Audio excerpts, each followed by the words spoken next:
got so much fucking design on right now. Every time, bring it back, make it come out, that thing, hold fast, I'm the guap, bitches on my line, Assalamualaikum warahmatullahi wabarakatuh.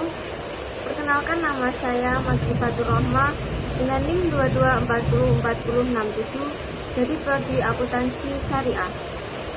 Di sini saya akan menjelaskan tentang waralaba atau franchise. Langsung saja ke subbab yang pertama, yaitu pengertian waralaba. Istilah dalam bahasa asing, waralaba disebut dengan franchise. Asal katanya berasal dari bahasa Paris kuno yang berarti bebas.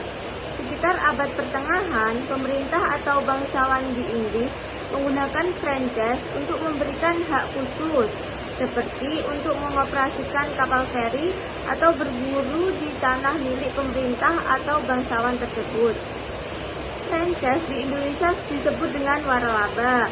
Nah, kata waralaba sendiri berasal dari dua kata, yaitu wara dan laba. Wara memiliki arti istimewa dan laba berarti keuntungan. Kata waralaba pertama kali diperkenalkan oleh LPPM atau Lembaga Pembinaan dan Pembangunan Manajemen sebagai pendanaan kata franchise.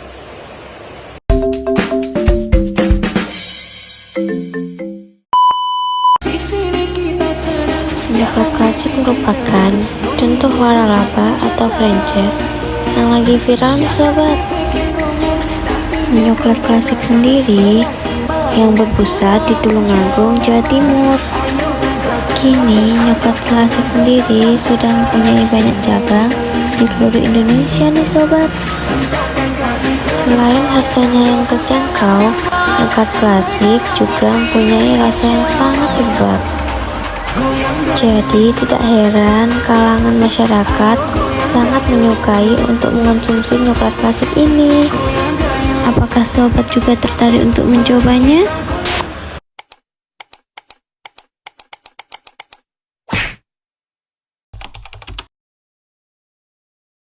Nah, subbab yang selanjutnya yaitu sejarah waralaba. Sejarah perkembangan waralaba atau franchise berasal dari bahasa Prancis kuno yang berarti bebas.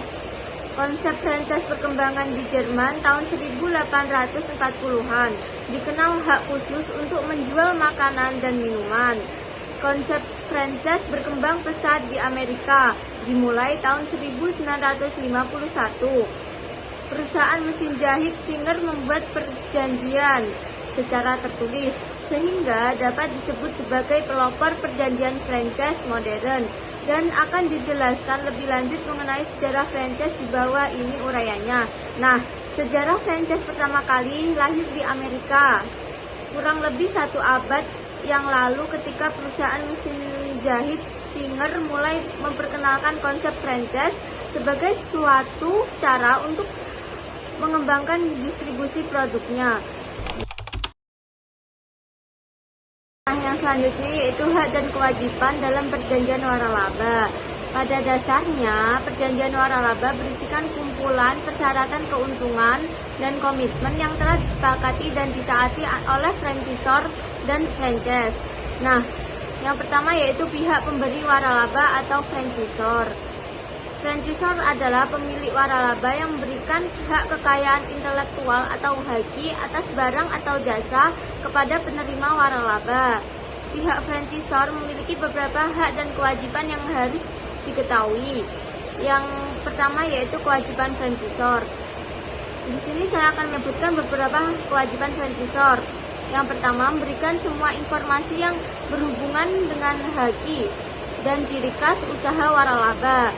Informasi yang dimaksud ini adalah sistem manajemen dan cara penjualan serta distribusi dalam rangka pelaksanaan waralaba. Yang kedua, memberikan dukungan penuh pada penerima waralaba seperti pembinaan, bimbingan, pelatihan, strategi, pemasaran IT, dan rekrutmen pegawai kepada penerima waralaba. Nah, yang selanjutnya yaitu hak franchisor. Di sini saya akan menyebutkan beberapa hak franchisor. Yang pertama, melakukan pengawasan terhadap semua jalannya waralaba. Yang kedua, menerima laporan secara berkala dari penerima waralaba. Yang ketiga, melaksanakan inspeksi dan memastikan waralaba berjalan sesuai dengan aturan. Yang keempat, mewajibkan penerima waralaba untuk membeli barang modal atau barang-barang tertentu dari franchisor. Yang kelima, mewajibkan penerima waralaba untuk menjaga kebersihan atau kerahasiaan yang berkaitan dengan haki dan cara pengelolaan usaha lainnya. Yang selanjutnya yaitu pihak penerima waralaba atau franchise.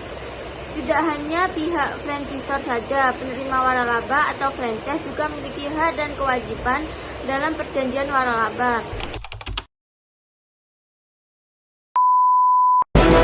Yang selanjutnya yaitu strategi pemasaran dalam waralaba. Beberapa strategi pemasaran yang dapat dilakukan untuk bisnis waralaba yaitu yang pertama, harus melakukan survei pasar, yaitu untuk memahami siapa target pasar dan kebutuhan mereka. Yang kedua, pilih lokasi yang strategis. Pastikan lokasi yang dipilih memiliki potensi pasar yang tepat dan sesuai dengan konsep bisnis. Yang ketiga, optimalisasi situs web. Pastikan situs web dioptimalkan sesuai SEO dan tautkan dibagikan secara teratur di media sosial. Yang keempat, bangun branding. Bangun brand yang kuat dan promosi yang up to date. Yang kelima, berikan pelayanan yang optimal. Layanan dan kepuasan pelanggan adalah yang utama. Yang keenam, tanggapi ulasan. Tanggapi semua ulasan baik negatif maupun positif dan dorong pelanggan untuk meninggalkan ulasan daring. Yang ketujuh, manfaatkan sumber daya franchisor. Nah, manfaat sumber daya franchisor yang diberikan oleh franchisor seperti pendanaan, pelatihan, dan teknologi. Yang terakhir, evaluasi bisnis. Lakukan evaluasi bisnis secara konsisten. Yang selanjutnya yaitu jenis-jenis waralaba. Yang pertama yaitu waralaba produk. Waralaba produk adalah jenis waralaba di mana pemegang waralaba atau franchise mendapatkan hak untuk menjual produk-produk tertentu yang diproduksi atau disediakan oleh pemilik waralaba atau franchisor. Yang kedua yaitu waralaba jasa. Waralaba jasa adalah jenis waralaba di mana pemilik merek atau sistem bisnis atau franchisor memberikan hak kepada pihak lain atau franchise untuk menyediakan layanan atau jasa dengan menggunakan merek, sistem, dan model bisnis yang telah dikembangkan. Yang ketiga yaitu waralaba format. Waralaba format atau format franchise adalah jenis waralaba di mana pemilik merek atau franchisor menyediakan model bisnis yang lengkap dan terstruktur kepada franchise. Yang keempat yaitu waralaba luar negeri. Waralaba luar negeri adalah model bisnis di mana sebuah perusahaan asing memberikan hak kepada pihak lain di negara lain untuk menggunakan merek dagang, sistem bisnis, dan metode operasionalnya. Yang kelima yaitu waralaba lokal. Waralaba lokal di sisi lain merujuk pada model bisnis di mana sebuah perusahaan yang berasal dari dalam negeri memberikan hak kepada pihak lain untuk menggunakan merek, sistem, dan metode bisnisnya. Yang selanjutnya yaitu elemen utama dalam waralaba. Elemen utama dalam waralaba terdiri dari beberapa komponen kunci yang memungkinkan sistem waralaba berfungsi dengan baik. Di antaranya franchise atau pihak yang menerima waralaba.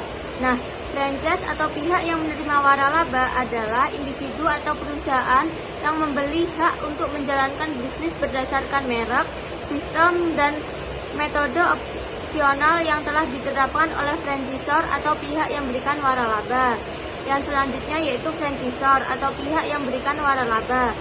Franchisor atau pihak yang memberikan waralaba adalah pihak atau perusahaan yang memiliki dan mengelola merek dagang, sistem bisnis, dan metode operasional yang telah terbukti sukses. Yang selanjutnya yaitu merek dagang atau trademark. Merek dagang atau trademark adalah sebuah tanda yang digunakan untuk membedakan barang atau jasa dari suatu perusahaan dengan barang atau jasa dari perusahaan lainnya. Yang keempat yaitu perjanjian waralaba atau franchise agreement. Perjanjian waralaba adalah kontrak hukum antara franchisor atau pemilik waralaba dan franchise atau pihak yang menerima waralaba.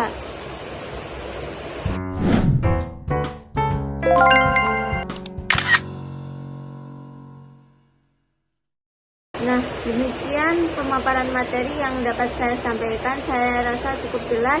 Apabila ada kurang lebihnya, saya mohon maaf. Wassalamualaikum warahmatullahi wabarakatuh.